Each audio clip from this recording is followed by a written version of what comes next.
I get a lot of questions on the channel about how you figure out how to do solo RPGing, how you practice it almost. And when I saw this book, the Ultimate Micro RPG book, 40 Fast, Easy, and Fun Tabletop Games, Tear Out and Play Now, I thought to myself, this is almost like a practice book for solo RPGers. Now, this is not a practice book for solo RPGers. None of these are meant to be played solo, although there are a few the in the book that can be played solo, but they are not. This is not a book of solo mini RPGs, so let me say that again up front. They do have games in the back listed by genre. This is let's look at the back here. RPGs you can finish in one session. This is basically a micro RPG, one page, double-sided page RPG rule set that a GM could run, I guess, just as a one-off or something like that. It says you'll find everything you need to complete 40 different role-playing campaigns created by dozens of expert game masters. Simple instructions for setup. You've got fantasy, horror, sci-fi, romance, and more. Add your own unique storytelling and personality to each game. And this is sort of the key point here, because obviously or maybe not obviously, but to me, obviously, if you're looking at something that is a one-page rule set, you're going to be needing to do a lot of your own narrative lifting and your own connection points. So here's just one, The Agony of Elves, a game about sadness, acceptance, and peril. There's a very small story. Elves vanished from this land many years ago. They left this cold and changing world to live out their eternal lives in the Twilight Isles. You are elves sent back to the realm of humanity to retrieve the lost heart of the sun. You wash ashore on a rocky beach and are suddenly enveloped by unrelenting grief. Will you find the heart? Will you accept adversity or succumb to sadness? It gives you the basic number of players, playing time. There's a complexity meter here, what you need, and in this case, some type of goal. Each game has these tags, so it gives you the genre and the kind of tone, and this is a serious tone, as you could tell from the mention of grief and sadness. The format, it's a traditional format, and then some types of the content in it. And it gives you the rules, and the rules vary a lot from game to game here. We'll look at a couple of other ones, but you've got some basic character creation here, and aspects or traits of the character here is you can choose a downfall. So what's unique about this is you kind of know how you're going to end, and that is kind of cool. You have the opportunity to, it says, choose a desire or come up with your own. This is basically your quest or your mission. And then it gives some rules about the gameplay. There are 5 different scenes here that you can go through. But as you can see, you have to bring a lot to it as the GM if you were running this for players.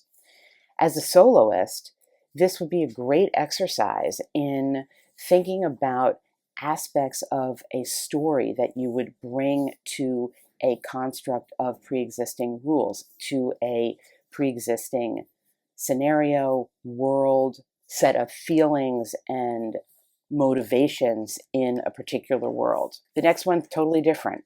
Annandale by Sea, it's an epistolary game.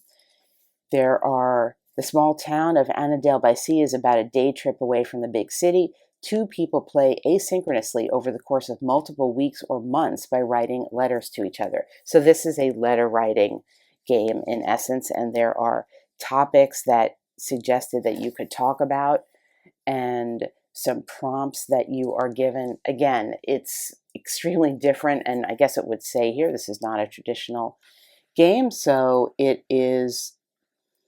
The tags here, the genre is modern, the tone is serious, the format is GM-less, content is the romance, emotional, or transgender content. Oh, Break Room, a game about one-upping your coworkers. Welcome to the break room. Pull up a chair, grab a snack, and relax. Oh look, Manager Greg put a sign on the door that says he's willing to let someone go home early today, but the group has to decide who it's going to be.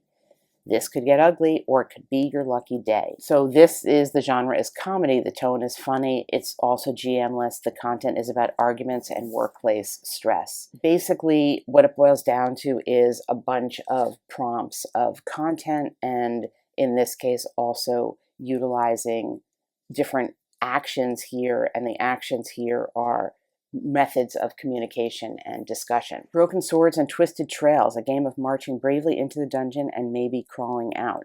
This is a little bit more familiar. It's 1DM and heroes, and it's a fantasy adventurous genre. It's with a traditional format, and the content says classic player-driven creativity. And that's basically what this book boils down to. Is there are a series of 2-page prompts for your own creativity and a structure around which you can manifest your creativity. Here's a sci-fi game. This is an example of one of the more complex ones as described in the book. Dead Planet Martian Recon Team Alpha. This requires, it says 3 to 5 players, 2 to 4 hours.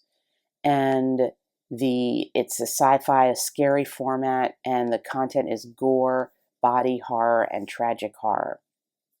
You are assigning 7 points among the 12 actions, and that is how you're basically creating your character. You're also meant to keep track of some conditions like your air filter, your water supplies, and this biodome. You're in a ship approaching Mars, and you have a story here and an explanation of what the action roles are, what happens when you take stress, what happens when you die. But again, the burden is on you as the GM, or you as the solo GM, to really come up with the story with very little prompt. So the variety of games and styles in here, there's one I wanted to show you that's pictured. This little gnome one is really cute on the front. The variety of styles here, I think, really could serve here to, gnome stairs, it's right here.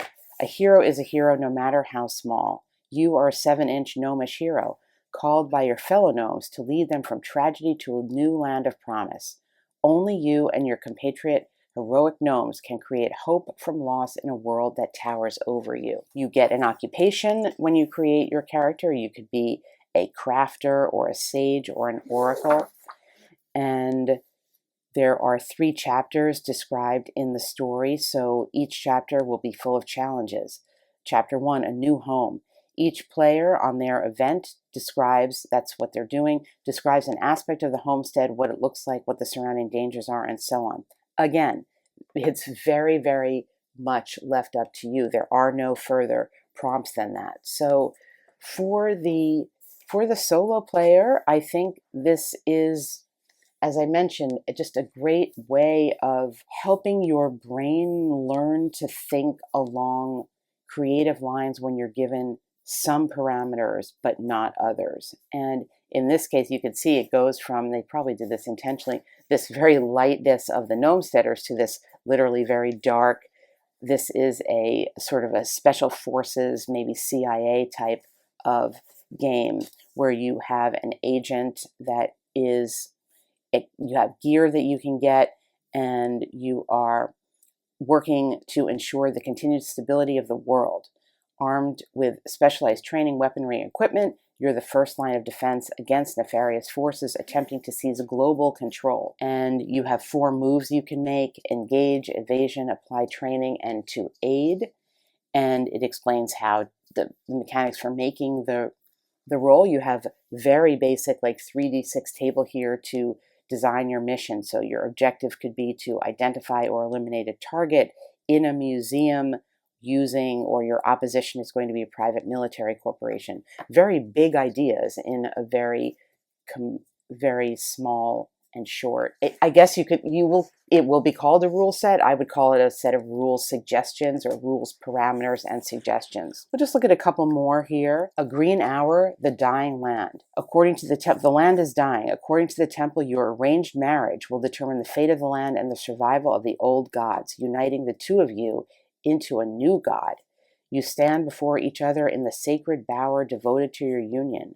Before dawn, you will create the mantles of your new existence. This is the last time you will converse as human beings before turning into some type of god. And So this is described as this is GM-less, and it is a game of intimacy. And we go from that to a game about living in, this is sort of like post-apocalyptic in a way, is an adventure game about humans who worship the last machine in a world ruled by vines. You live on this train, and it's a gargantuan train. Each carriage has 10,000 souls navigating an endless network of tracks. There's a setting in there's a medical game. Hero Dog saves the town inside the writer's room of your favorite canine adventure show. This is a funny GM-less one, also about workplace stress. Interesting, there's at least 2 about workplace stress. Here is a horror game about demonic possession, where you are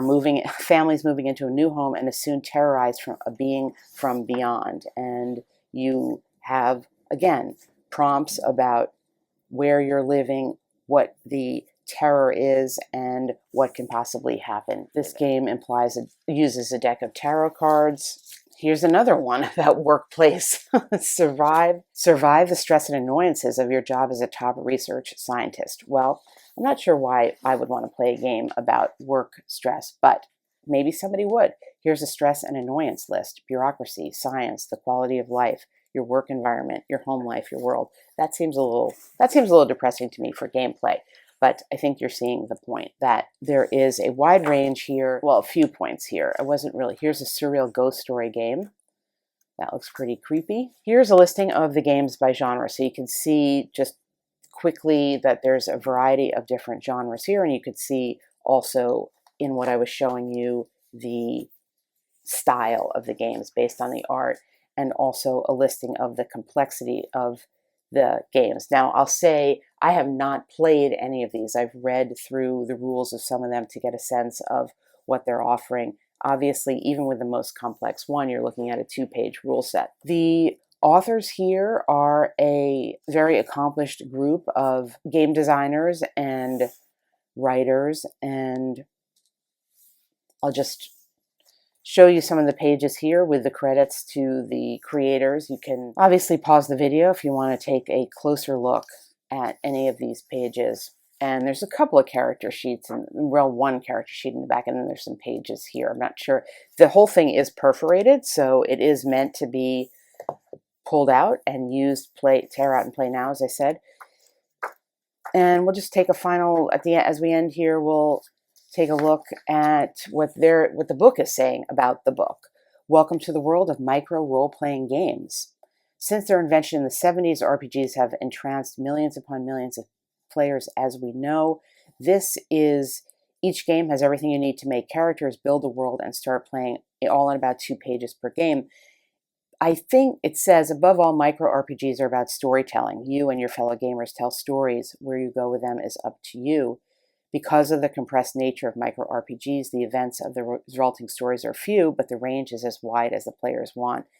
I think that based on this introduction, and I suspect that the publishers of this book are imagining that this will reach out to the casual player, although in a way, I feel like for an experienced GM, this is easier to deal with than for the casual player, because the storytelling lift is just